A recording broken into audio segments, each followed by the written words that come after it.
The Leaning Tower of Pisa, the mistake that made it immortal. Think about perfection for a second. Think about the most beautiful buildings in the world. The Taj Mahal, symmetrical and glowing, like a tear on the cheek of eternity. The Parthenon, straight-lined and mathematically flawless, a hymn to order. Now, think about the Leaning Tower of Pisa. It is a mistake, a blunder, a 12,000-ton embarrassment that should have been demolished before it was even finished. And yet, it is the on Earth, not in spite of its flaw, but because of it. The lean is not a bug, it is the feature. It is the architectural equivalent of a typo that became poetry, a stumble that turned into a dance. This is the story of how a catastrophic engineering failure became the most immortal mistake in human history. How a tower that was never supposed to tilt became the symbol of an entire nation. And how, after 8 centuries of near collapse, we finally learned that some imperfections are worth saving. The city on the river. To understand the tower, you have to first understand the city. Pisa. Say the name out loud. It sounds like a whisper.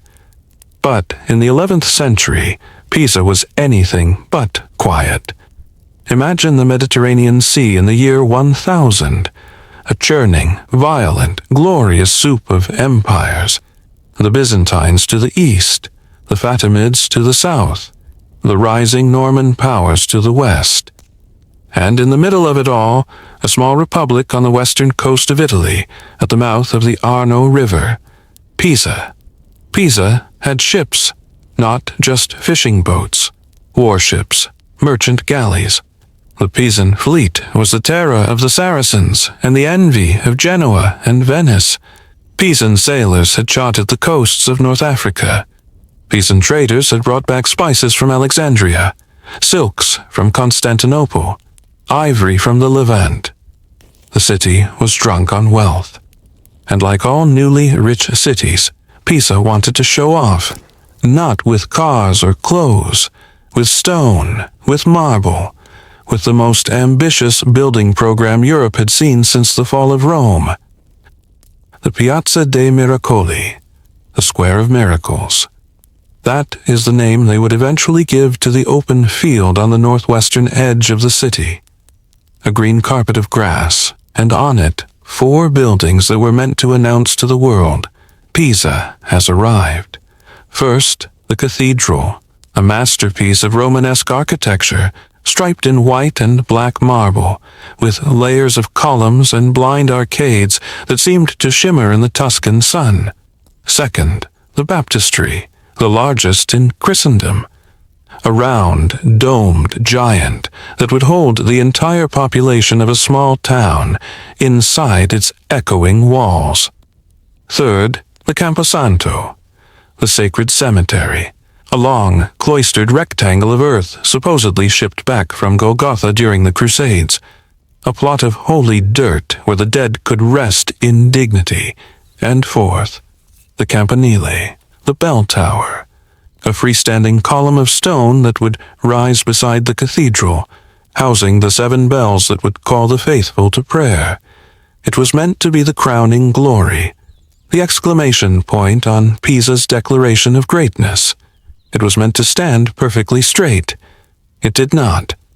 The ground beneath here is the first thing you need to know about Pisa. It is built on mud, not rock, not clay. Mud. The Arno River, lazy and unpredictable, had spent millennia dumping silt into the Mediterranean, building up a floodplain that was soft, wet, and unstable. The Romans knew this. When they built their own Pisa, they kept their buildings low and their foundations wide. They understood the ground, but the Pisans of the 12th century were drunk on ambition, and ambition does not listen to geology. The year is 1173. The tower is begun. The architect is a man named Bonanno Pisano. Or maybe it was Diotisalvi, or Gerardo di Gerardo. We do not actually know. The documents are lost, the records burned. We only know that someone, some brilliant and arrogant soul, drew up plans for a bell tower that would stand 8 stories tall, crowned with a belfry, rising nearly 60 meters into the sky. 8 columns of white marble, stacked in graceful arcades, each level lighter than the one below. A cylindrical wonder, hollow at the center, with a spiral staircase curling up its interior like a vine. They dug the foundation, 3 meters deep, a ring of limestone and mortar, barely wider than the tower itself. On any other site, in any other city, this would have been sufficient. But this was Pisa. The mud was deeper than 3 meters, much deeper. The foundation was a teacup sitting on a waterbed. They built the first floor, the base, the first ring of columns. And then, almost immediately, they noticed something wrong. The ground on the southern side was sinking, just a little, just a tilt, a fraction of a degree. Perhaps they measured it. Perhaps they simply felt it, the way a sailor feels a ship listing in still water. The tower was leaning, and it had only reached the height of a 2-story house. The great pause. Here is where the story takes its first strange turn. They stopped. For nearly 100 years, the tower sat unfinished, a stunted stump of marble tilting awkwardly beside the rising glory of the cathedral. Why? Historians have argued for centuries. War, perhaps. Pisa's conflicts with Genoa and Florence drained the treasury, or plague, or simply the sheer embarrassment of the thing. Imagine the pride of a city, poured into a monument, only to watch it lean like a drunkard before it was even half built. But the pause saved the tower. Let me say that again. The pause saved the tower. If they had continued building straight up, the weight would have increased, the southern side would have sunk faster, and the tower would have toppled before it ever rang a single bell. But the 100-year gap allowed something crucial to happen. The ground settled. Slowly, over decades, the mud compressed beneath the existing weight. The tilt stabilized, not corrected, but no longer accelerating. When construction resumed in 1272, the engineers faced a problem. The tower was now leaning to the southeast. What could they do? They did something both clever and desperate.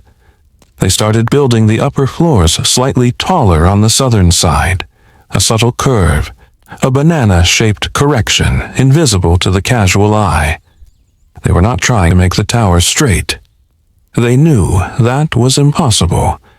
They were just trying to keep the center of gravity inside the base, to buy time, to cheat the laws of physics for another few centuries. And it worked. The upper floors lean at a slightly different angle than the lower floors. If you look at cross-sections of the tower, you can see the kink, the architectural equivalent of a broken nose that was reset badly but still functions. They finished the 7th floor. They added the belfry at the top, and then they hung the bells, 7 of them. The largest weighs more than 3.5 tons, and when the bell ringers pulled the ropes, the entire tower swayed, just a little, just enough to make the heart stop. But it did not fall. The leaning has a fact of life. For the next 600 years, the Leaning Tower of Pisa simply leaned. It became a curiosity, a tourist attraction, a punchline. Pilgrims on their way to Rome would stop in Pisa to gape at the impossible tower that should have fallen, but didn't. Artists sketched it. Poets wrote bad verses about it. Galileo Galilei, the great scientist of Pisa, supposedly dropped cannonballs from the top to prove his theories about gravity. He probably never did. It is a lovely myth. But the myth itself tells you something. The tower was already famous enough to host legends. The lean continued to worsen, slowly, imperceptibly to anyone without instruments. But the mud was still shifting. The foundations were still sinking. By the 19th century, the tower was leaning more than 5 degrees. The top was nearly 4 meters off center. Engineers began to sound alarms, not urgently, not loudly, but the worry was there, like a toothache that comes and goes. Then came the 20th century, and everything got worse. The Mussolini disaster. In 1934, Benito Mussolini looked at the Leaning Tower of Pisa and saw a symbol of Italian weakness. A leaning tower, a crooked monument, a national embarrassment that made Italy look like a nation of bumbling incompetence. Mussolini, the dictator who dreamed of a new Roman Empire, wanted the tower straight. Not because he understood engineering, because he understood propaganda. He ordered engineers to drill holes around the foundation and inject massive amounts of concrete grout. The idea was simple. Harden the ground on the southern side, stop the sinking, and bring the tower back toward vertical. The execution was catastrophic. The grout did not spread evenly. It created a hard crust over soft mud, like icing on a cake. The weight of the tower pushed down, the hard crust cracked, and the tower lurched. In a single afternoon, the lean increased by nearly half a centimeter. That does not sound like much. But over the previous 6 centuries, the lean had increased by only a few meters. Half a centimeter in one afternoon was a heart attack. Mussolini abandoned the project. The tower remained crooked. The dictator's pride was wounded, but the tower survived, just barely. The close call of the 1990s. Now we come to the moment when the tower nearly died. The 1990s. The decade of grunge, of the internet's birth, and of a quiet panic in the city of Pisa. By 1990, the lean had reached 5.5 degrees. The top of the tower was more than 5 meters off-center. The southern side of the base was crushing into the ground with a force of more than 1,000 tons per square meter. The marble was starting to crack. The mortar was turning to dust. And the experts noticed something terrifying. The rate of the lean was accelerating. For centuries, the tower had tilted at a steady, predictable rate of about 1 millimeter per year. By 1990, it was tilting at nearly 2 millimeters per year, and every year the rate got faster. The tower was entering its death spiral. The more it leaned, the more weight pressed on the southern side. The more weight pressed, the faster the ground sank. The faster the ground sank, the more it leaned, a feedback loop of doom. On January 7, 1990, the Italian government made a decision. They closed the tower to the public. For the first time in 8 centuries, no one could climb the spiral staircase. The bells were silenced. The square fell quiet. The fear was real. If nothing was done, the tower would collapse within 20 years. Maybe less. An international committee was assembled.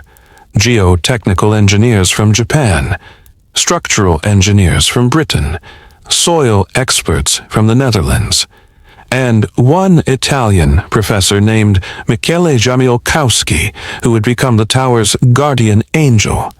They argued. They shouted. They proposed wild schemes. Fill the ground with liquid nitrogen to freeze it solid.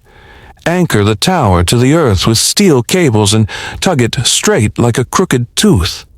Build a massive concrete ring around the base to hold everything together.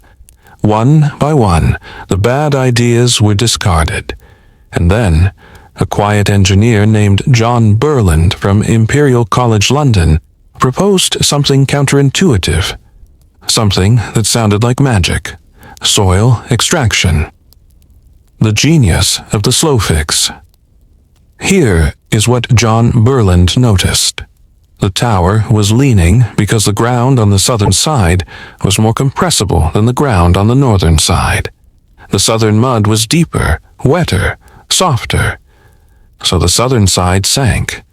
But what if, instead of trying to push the southern side up, you gently removed a tiny amount of soil from underneath the northern side? The northern side would sink slightly. The tower's center of gravity would shift back toward the center, and the lean would decrease. It sounds backwards. It sounds like curing a headache by hitting your foot with a hammer. But it worked on paper, and in 1999, it worked in real life. They drilled small holes, barely the width of a garden hose, into the ground beneath the northern side of the foundation. Then they inserted hollow steel tubes and began to extract tiny amounts of soil, millimeter by millimeter, day by day. The ground on the northern side settled. The tower began to rotate back toward vertical, not quickly, not dramatically, but measurably. The lean decreased by half a degree, then a full degree, then 2 degrees. The committee had set a goal. They wanted to reduce the lean by just 10%, enough to relieve the stress on the marble and stop the acceleration. They overshot. They reduced the lean by nearly 15%. The tower was still crooked. It would always be crooked, but it was stable. For the first time in 8 centuries, the lean had stopped worsening. In 2001, the tower reopened to the public. The bells rang again, the tourists returned, and the tower, that beautiful mistake, stood taller than ever. The physics of a leaning tower. Let me pause the story for a moment and explain why the Leaning Tower of Pisa does not fall. Because it is not magic, it is geometry. Every object has a center of gravity, the point where all its weight is concentrated. For a standing object to be stable, its center of gravity must be directly above its base. If the center of gravity moves outside the base, the object falls over. This is why you can lean forward while standing, but only so far. Eventually, your center of gravity passes beyond your feet, and you topple. The Leaning Tower of Pisa has a base, a wide, circular ring of marble about 15 meters across. The tower's center of gravity is somewhere around the 3rd floor, and right now, after 8 centuries of leaning and 1 careful correction, the center of gravity is still about 1 meter inside the base. The tower is not on the edge of falling. It is not even close. It is as stable as a building can be given its impossible shape. But here is the terrifying thought. The tower's center of gravity is not fixed. As the tower leaned, the center of gravity moved south. For centuries, it moved slowly. In the 1990s, it moved faster. The soil extraction brought it back north, but the margin is thin. The tower is safe now, but it will not be safe forever. The ground is still shifting. The marble is still aging. The bells, when they ring, still make the tower sway. The engineers of 2024 have a plan, a slow, continuous monitoring system. Hundreds of sensors buried in the ground, embedded in the stone, watching every millimeter of movement. If the lean begins to accelerate again, they will restart the soil extraction, or they will try a new technique, something not yet invented. The tower is a patient. It needs constant care. It will always need constant care, and that is its immortality, not a frozen monument. a living thing, held upright by the stubborn love of the people who refuse to let it die, the 7 bells. The bells of the tower have names. Each one has a personality, a voice, a purpose.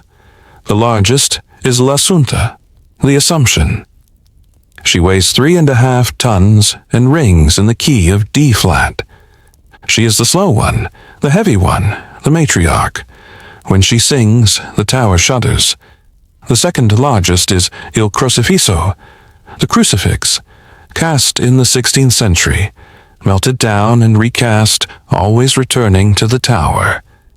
Her voice is lower, sadder, a whisper of grief. Then there is San Ranieri, named for the patron saint of Pisa, the bell that calls the city to prayer, the bell that rang when the tower reopened in 2001, its voice cracking with age and joy, and the smallest, La Paschereccia, the Easter bell, cast in 1262, the oldest bell in the tower. Her metal is thin, her voice is high and bright. She is the one that rang when Galileo was born. She is the one that rang when the tower was just a stump, waiting for the pause to end. The bells do not ring in a sequence. They ring together. A chaotic, clanging, beautiful racket that spills out over the Piazza dei Miracoli. And when they ring, the tower moves, just a little. A vibration that the sensors record and the engineers study. The tower sways like a tree in a soft wind. It has been swaying for 8 centuries. It will sway for 8 more. The psychology of the crooked. Why do we love the Leaning Tower of Pisa? Why not one of the thousands of straight towers across the world? There is a psychology to this, a deep human truth that the tower reveals. We are drawn to imperfection, not because we are perverse, but because imperfection is honest. A straight tower is an ideal, a statement of what humans wish they could achieve. A leaning tower is a confession. It says, we tried, we failed. But we kept going anyway. The Japanese have a concept called wabi-sabi, the beauty of things imperfect, impermanent, incomplete. A cracked teacup, mended with gold. A moss-covered stone. A cherry blossom falling before it wilts. The Leaning Tower of Pisa is wabi-sabi on a monumental scale. It is a crack in the marble, a tilt in the column, 100-year pause in the construction. It is the opposite of the sterile perfection of a modern skyscraper. It is alive, and there is something else. The tower makes us feel better about our own crookedness. Every person who has ever failed, who has ever started something and watched it go wrong, who has ever built a life that leaned instead of standing straight, that person looks at the Leaning Tower of Pisa and thinks, maybe I will be okay. Maybe my mistakes are not the end. Maybe my flaws are what make me memorable. That is the secret of the tower. It is not a monument to engineering. It is a monument to resilience. The tourist performance. You have seen the photographs. 1,000 tourists standing in the Piazza dei Miracoli, arms outstretched, pretending to push the tower back to vertical. It is a cliché. It is ridiculous. It is also profoundly moving. Think about what that gesture means. Every person who strikes that pose is having a conversation with tower. They are saying, I see you. I see that you are falling, and I am going to pretend that I can save you. It is play. It is fantasy. It is also, in a strange way, a prayer. The tower has been pushed back to vertical by millions of invisible hands. It has been held up by the collective imagination of humanity. For 800 years, people have looked at that tilt and refused to accept it. They have willed the tower to stand, and somehow, impossibly, it has. The engineers saved the tower with soil extraction and steel cables and mathematical models. But the tourists saved it too. They saved it by never forgetting it, by making it famous, by turning a municipal embarrassment into a global icon. If the tower had been forgotten, if it had faded into the background of a minor Italian city, it would have been allowed to fall. But it was not forgotten. It was loved, and love, in its own irrational way, is a structural force. The wars and the bombs. The tower has survived wars. In 1944, as World War II ground toward its bloody end, the German army retreated north through Italy. The Allies pursued, and in the city of Pisa, a decision was made. The Germans would use the Leaning Tower as an observation post. Its height, its tilt, its visibility made it perfect for spotting enemy movements. The Allies, knowing this, called in an artillery strike. A young American officer named Leon Weckstein was given the order. He had coordinates. He had a battery of howitzers. He had one target, the Leaning Tower of Pisa. He refused. He told his commanding officer that the tower was too important to destroy, that it belonged to all of humanity, that he would rather face a court-martial than pull the trigger. The order was rescinded. The Germans pulled back. The tower stood. Was it the right decision? From a purely military perspective, perhaps not. A functioning German observation post could have cost Allied lives. But the tower still stands because one man, in a moment of impossible choice, decided that a crooked bell tower was worth more than a clean tactical victory. Weckstein returned to Pisa after the war. He walked into the Piazza dei Miracoli. He looked up at the tower, and he wept. The stone and the salt. The tower is made of marble. White marble from the quarries of San Giuliano, just a few kilometers from Pisa. But marble is not eternal. It breathes. It sweats. It absorbs water from the rain and salt from the sea air. And salt is the enemy of stone. When salt crystals form inside the pores of marble, they expand. They push against the stone from the inside. Over time, the surface begins to flake, to powder, to fall away. This is called spalling, and it is happening to the Leaning Tower of Pisa. Every decade, conservators climb the tower with soft brushes and gentle solvents. They clean the salt deposits. They fill the tiny cracks with lime mortar. They slow the decay. They cannot stop it. No one can stop it. Stone, like everything else, returns to dust. But there is a strange comfort in this. The tower is mortal. It will not stand forever. In 1,000 years, in 10,000 years, it will crumble. The tilt will become a collapse. The marble will return to the earth. And that is fine. That is the way of things. The immortality of the Leaning Tower of Pisa is not literal. It is the immortality of a story, of a memory, of an idea. The tower will fall someday, but long after it falls, people will tell the story of the tower that leaned and never gave up. The story will outlast the stone, what the tower teaches us. I have been thinking about what this tower means. Not as an engineering problem or a tourist attraction, but as a teacher. What does it teach us? It teaches us that failure is not the end. The tower failed from the very beginning. The ground was wrong. The foundation was too shallow. The design was flawed. And yet the tower is still here. It did not become a ruin. It became a landmark. Failure, properly managed, can become a kind of success. It teaches us that patience is a force of nature.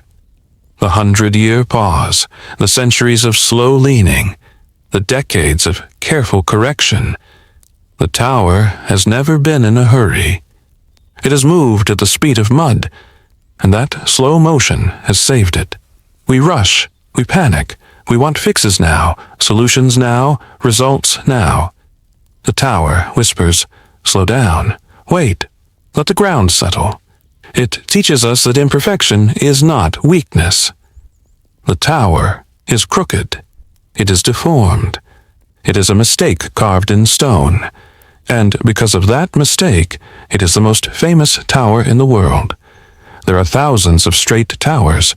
No one remembers their names. Perfection is forgettable. Flaw is unforgettable. And finally, it teaches us about love. Not romantic love. The other kind. The stubborn, irrational, expensive love that makes a community spend millions of euros on a building that should have been torn down 8 centuries ago. That is not efficiency. That is not practicality. That is love.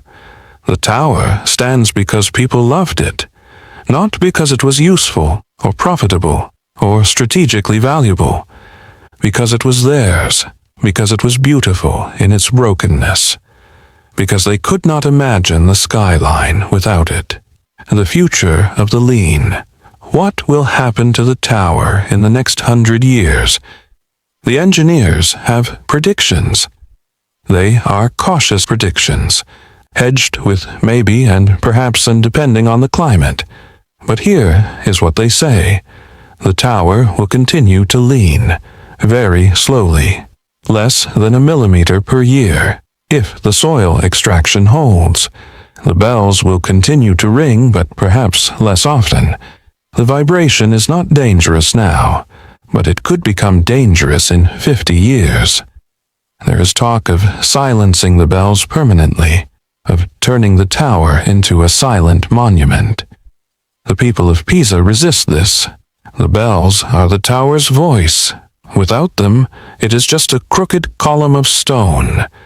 Climate change is a threat. The sea is rising. The Arno is flooding more frequently. The ground beneath the tower is getting wetter, and wetter ground is softer ground. The engineers are watching the water table. They are drilling drainage channels. They are building underground walls to keep the mud from liquefying in a flood. There is a plan for everything. A plan for a sudden acceleration of the lean. A plan for a seismic event. A plan for a terrorist attack. The tower is the most monitored building in Italy, possibly in the world. It has more sensors than a space shuttle. It has a dedicated team of engineers who do nothing but watch the numbers change. And still, no one can guarantee that it will stand for another century. Certainty is a luxury that engineers do not have.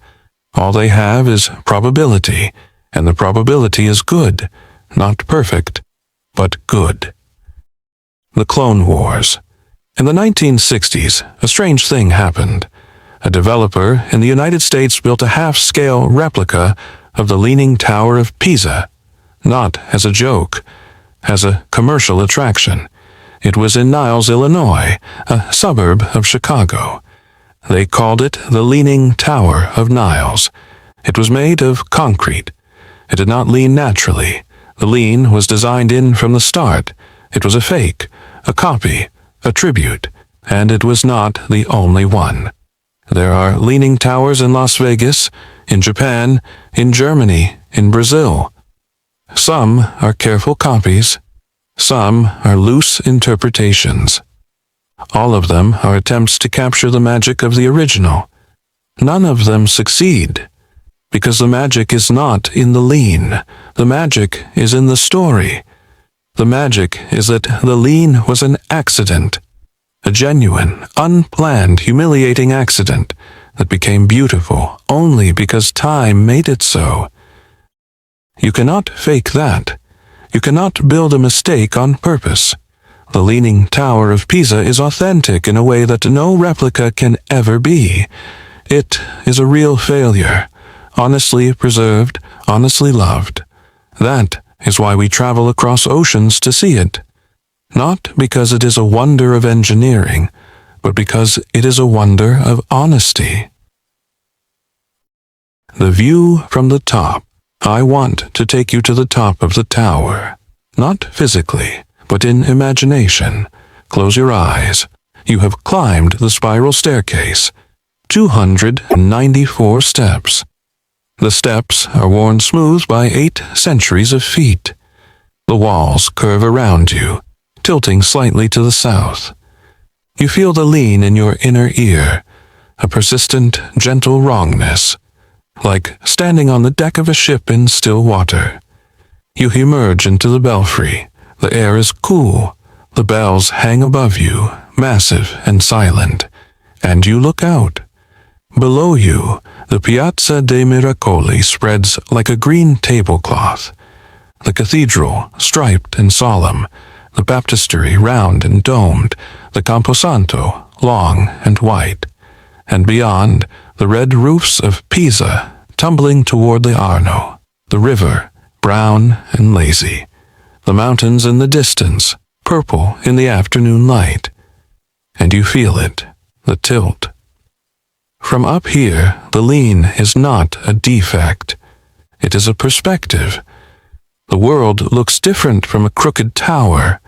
The horizon is not level. The buildings below seem to straighten themselves to match your angle. For a moment, you are the center of a tilted universe. And it is beautiful. Galileo never dropped cannonballs from this tower. But he might have stood here. He might have looked out at this same view. He might have thought, as you are thinking now, what if everything we believe about the world is wrong? What if the ground is not stable? What if the sky is not level? What if imperfection is the only truth? That is the gift of the Leaning Tower of Pisa. It unsettles you. It makes you question what straight means, what right means, what perfect means. And in that questioning, you become a little more human, a little more humble, a little more willing to embrace your own lean. The mistake that made it immortal. So here we are, at the end of a story that has no end. The Leaning Tower of Pisa is still leaning. It will always lean. The mistake that should have been its destruction became its salvation. The flaw that should have been its shame became its fame. There is a lesson here for all of us. We spend so much time trying to be straight, trying to be perfect, trying to hide our cracks and our tilts and our wobbles. We forget that the most memorable things in this world are the ones that went wrong and kept going anyway. The paintings that were almost ruined, the songs that were almost forgotten, the lives that were almost lost. The tower does not apologize for leaning. It does not try to hide it. It stands in the middle of one of the most beautiful squares in the world, leaning for all to see. And it says, "This is who I am. This is what happened, and I am still here."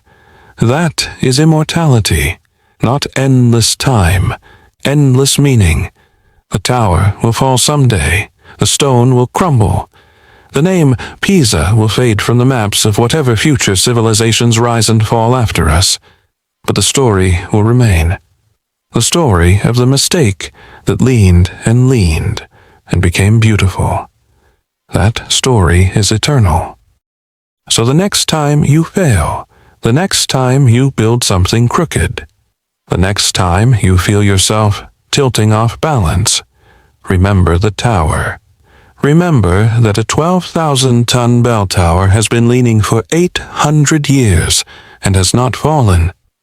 You can lean too. You can be crooked. You can be a beautiful mistake.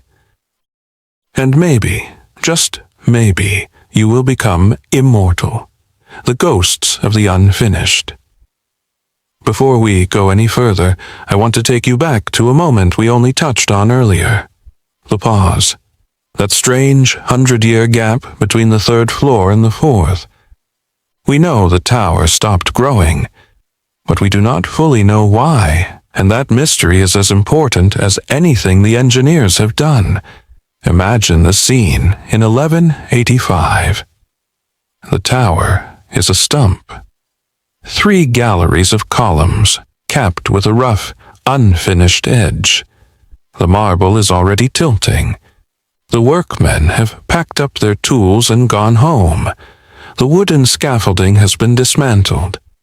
And the people of Pisa walk past this half-built embarrassment every day. What do they say to each other? What do they think? The official histories tell us that Pisa was at war with Florence, Lucca, Genoa. The money ran out. The navy needed ships, not bell towers. That is plausible.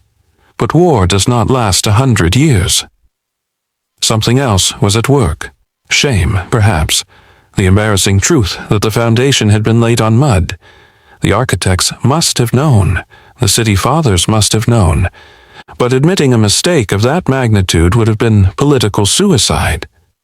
So they did nothing. They let the tower sit. They hoped that future generations would figure out a solution. And future generations did. Sort of. But here is the haunting part. When they finally resumed construction in 1272, the architects who returned were not the same men who had started. Those men were dead. Their children were dead. Their grandchildren had grown up with the crooked stump as a fixture of the city skyline. To them, the lean was not a failure. It was a fact, like the river, like the mountains. The tower had always leaned.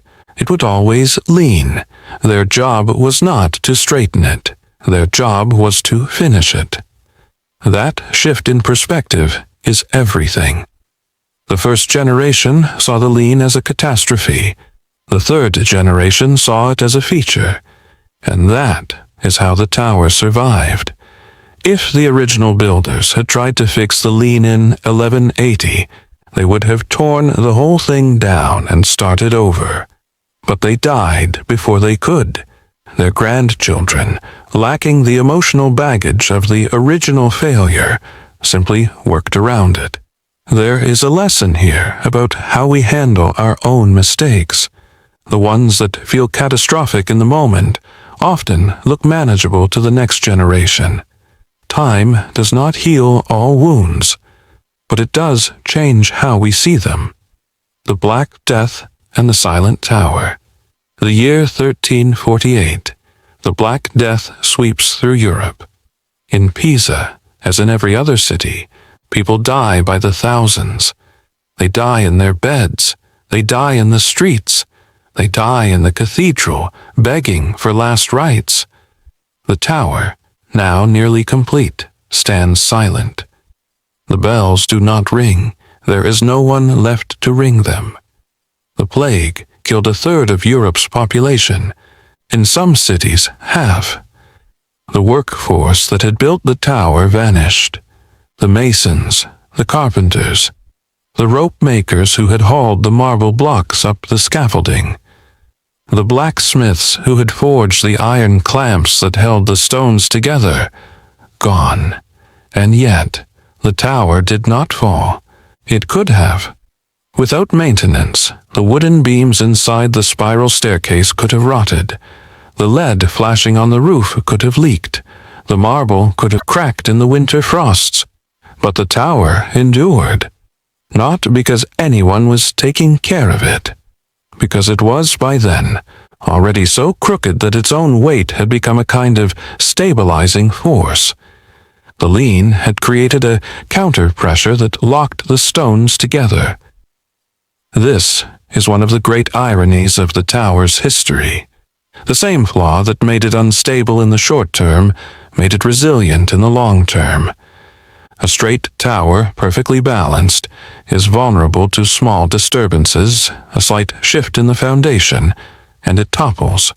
But a leaning tower is already off balance. It has already absorbed the shock. It has already found its awkward equilibrium. After the plague, when the survivors emerged and life slowly returned to normal, the tower was still there, still leaning, still waiting, the Medici and the cannonballs. In 1550, the Medici family of Florence took control of Pisa. They were not kind rulers. They drained the treasury. They suppressed the old Pisan pride. But they were curious. And curiosity in the Renaissance was the engine of everything.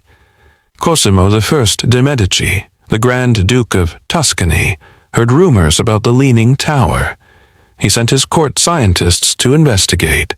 Among them was a young man named Galileo Galilei. Now, the story you have probably heard is that Galileo climbed the tower and dropped 2 cannonballs of different weights to prove that gravity accelerates all objects at the same rate. That story appears in no contemporary document. It was invented decades after Galileo's death by his first biographer, a man who loved a good tale more than a true one. But here is what really happened. Galileo was interested in the tower. He mentioned it in his notebooks. He noted that the lean was a perfect example of how its architecture could defy common sense. He may have used the tower as a reference point for his experiments with pendulums and inclined planes, but he never dropped cannonballs from the top. Why does the myth persist? Because it is a beautiful story. It connects 2 of Pisa's greatest claims to fame, the Crooked Tower and the father of modern science. And it suggests something profound, that the tower is not just a tourist attraction. It is a laboratory, a place where the laws of physics become visible, tangible, undeniable. You do not need to drop cannonballs to feel the science in the tower. Just stand at the base and look up. The lean is a lesson in center of gravity. The spiral staircase is a lesson in torsion. The marble columns are a lesson in compressive strength. The tower is a textbook written in stone. And Galileo, whether he ever climbed it or not, understood that. The Napoleonic close. Call. Fast forward to 1798. Napoleon Bonaparte is rampaging through Italy. He has no patience for old things. He sees the medieval towers and cathedrals of Italy as relics of a superstitious past. He wants to build a new Europe, rational and efficient and straight.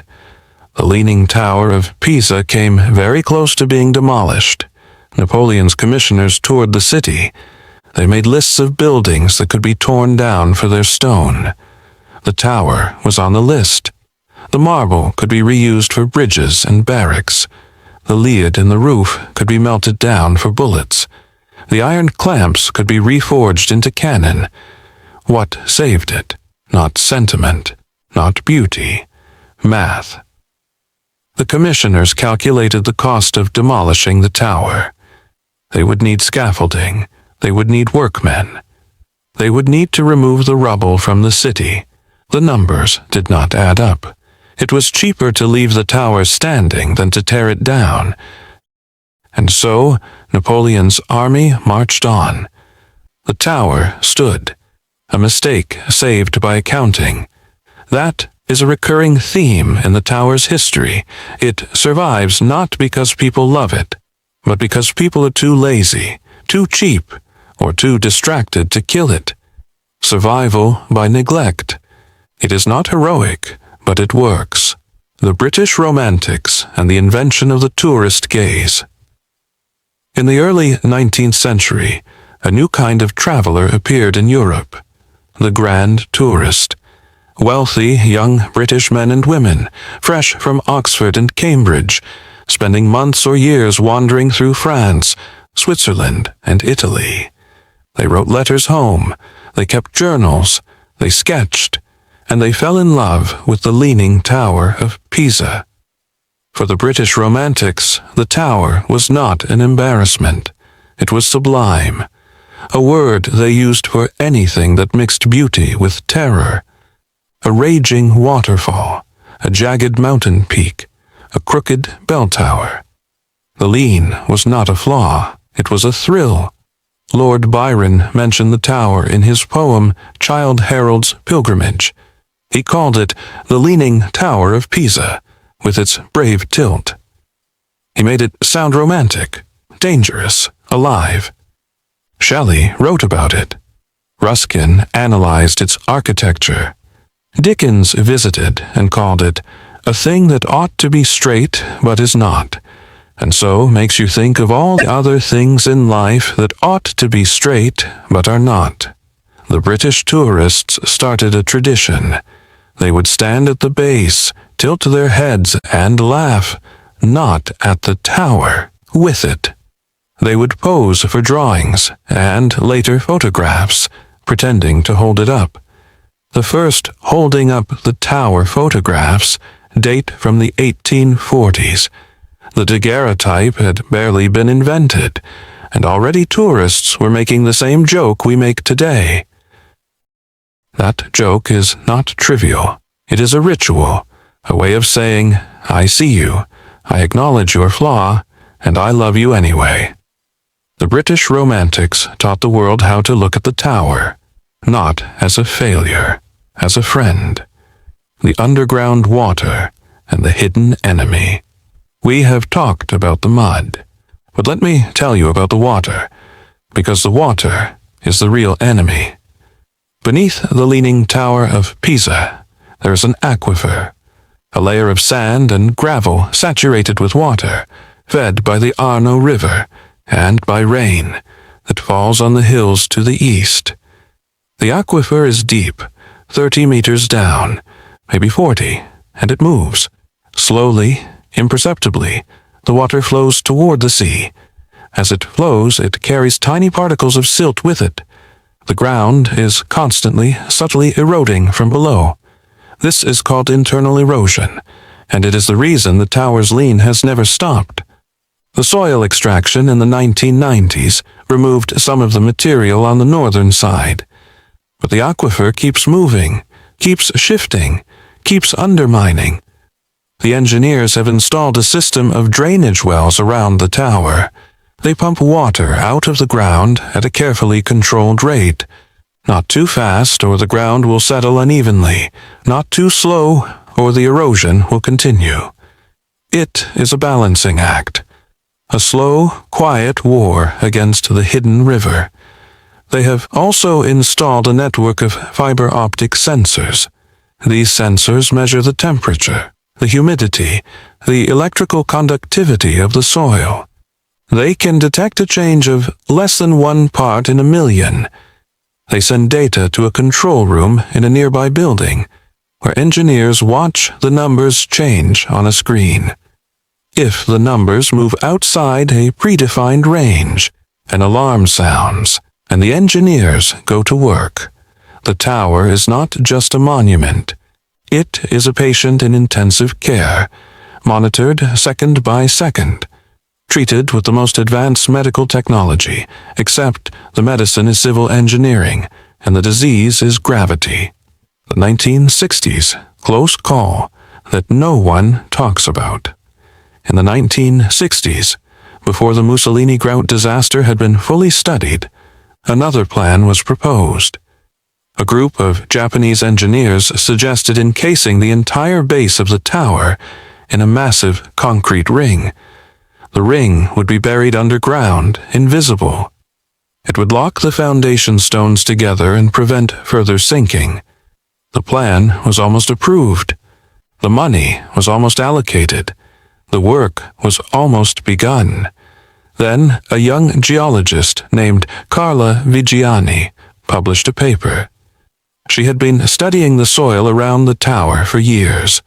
Her father had been one of the engineers on the Mussolini project.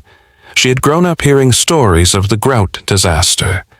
In her paper, she argued that a concrete ring would not stop the sinking. It would make it worse. The ring would act like a lid on a boiling pot. The pressure beneath would build and build until something gave way. And when it gave way, the tower would fall. She was ignored at first, then shouted down, then, finally, listened to. The concrete ring plan was abandoned. Carla Vigiani saved the tower with a stack of soil samples and a stubborn refusal to be quiet. She is not famous. You will not find a statue of her in the Piazza dei Miracoli, but she should be. She is one of the unsung heroes of the tower's long survival. A reminder that the people who save the world are not always the ones with the loudest voices. Sometimes they are the ones with the deepest knowledge of the mud. The bells and their stories continued. We talked about the bells earlier, but every bell has a story within the story. Let me tell you a few. The third bell, called La Terza, was cast in 1473. It is the only bell in the tower that has never been recast.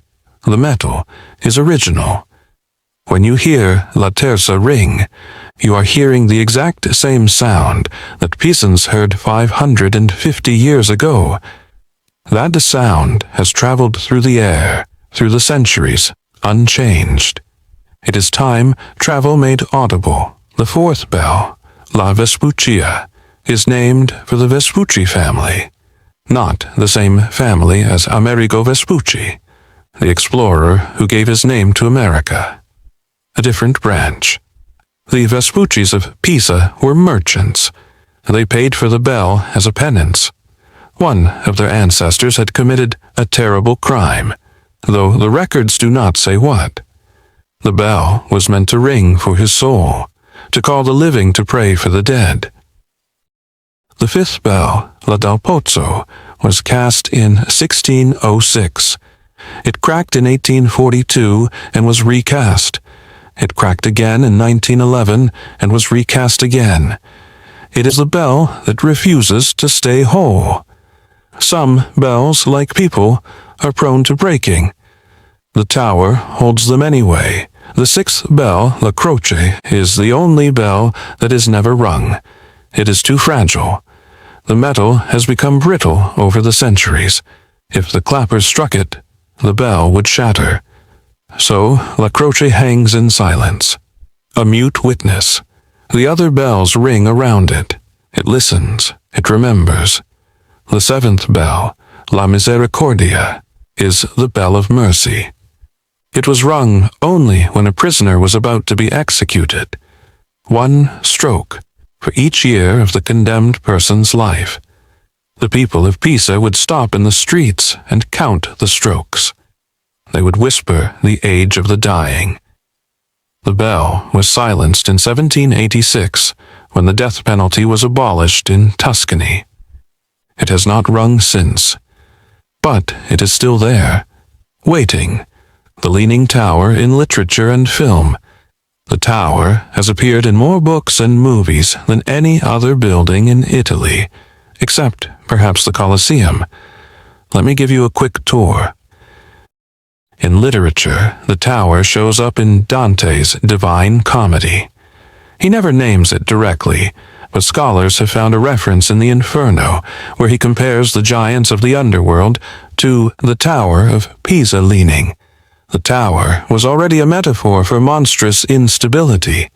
In the 20th century, the tower appeared in Thomas Pynchon's Gravity's Rainbow, where it is used as a symbol of the absurdity of human ambition.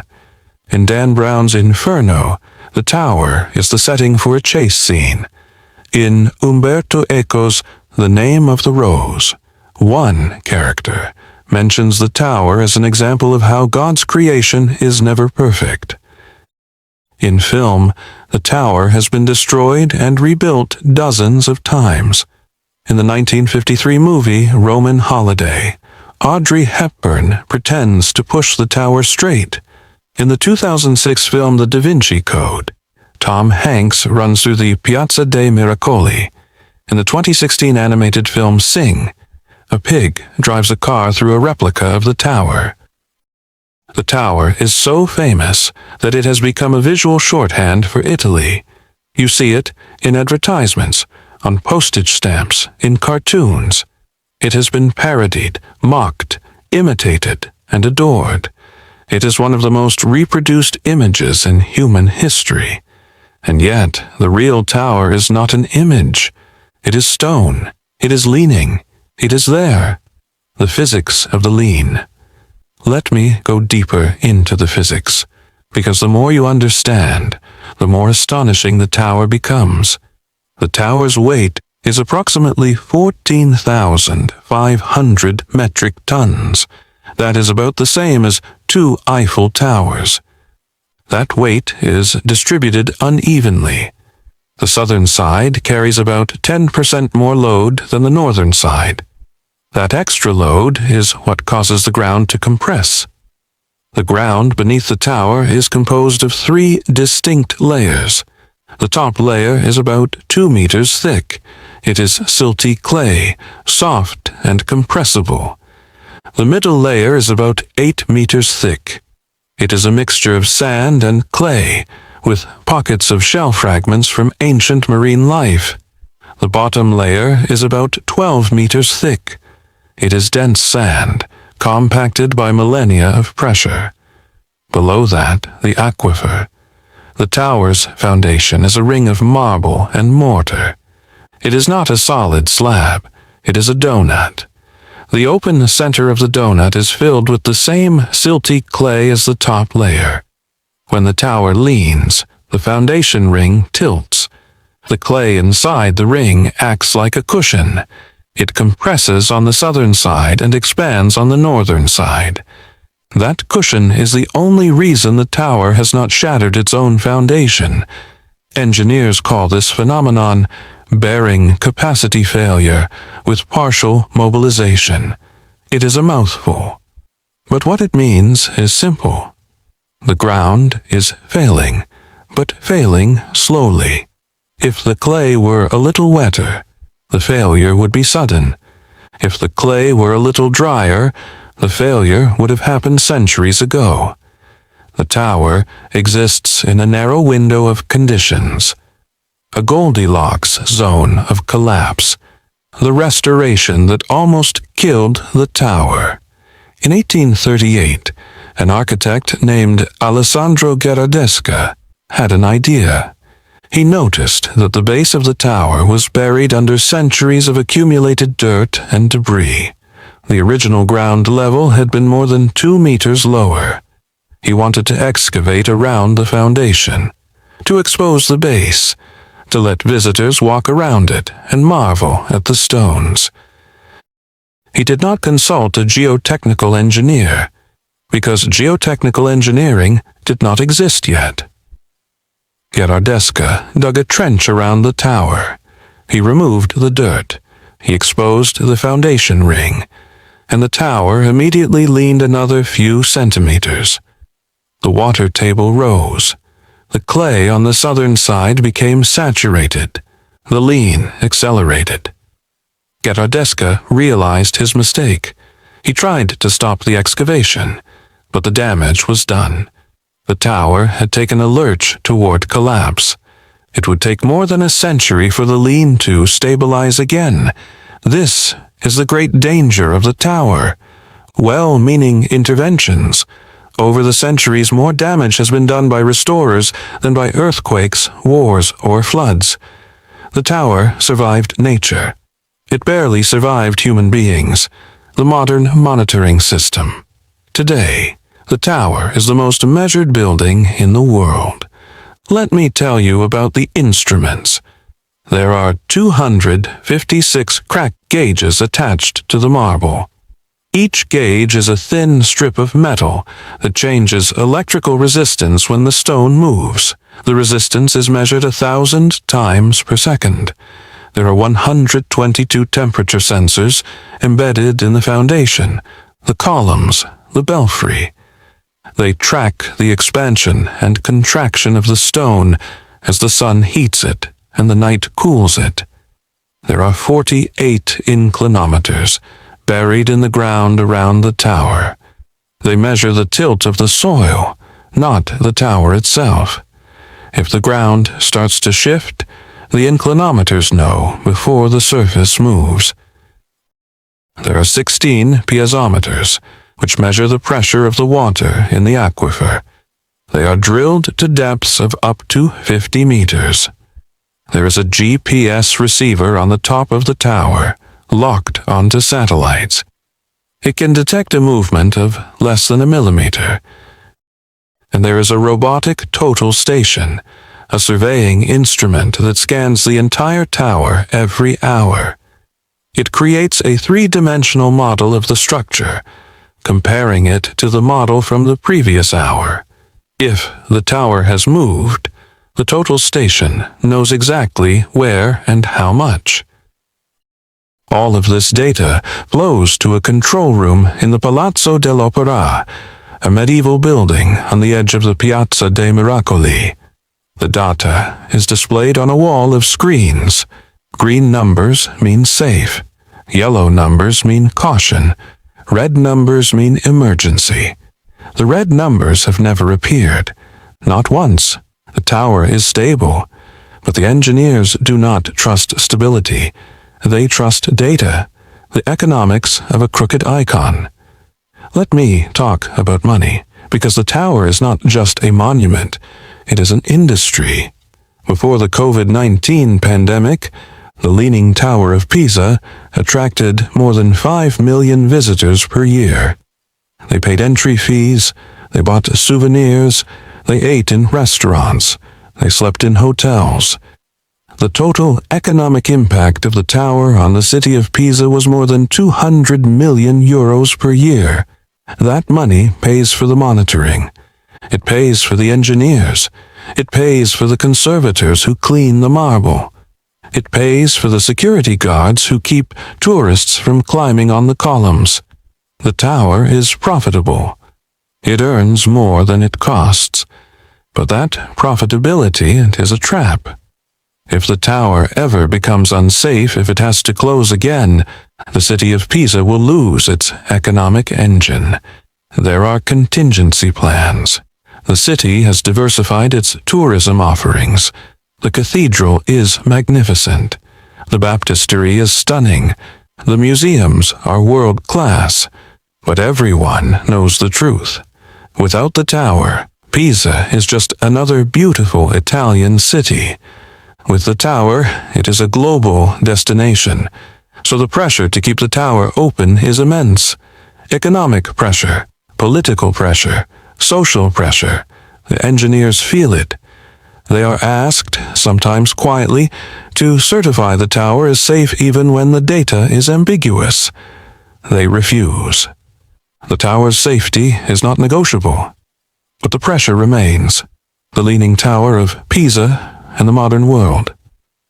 What does the tower mean to us today? Not to historians, not to engineers, to us, people living in the 21st century, staring at screens, worrying about the future.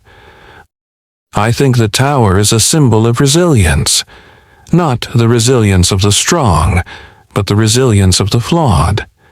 The tower did not survive because it was perfect.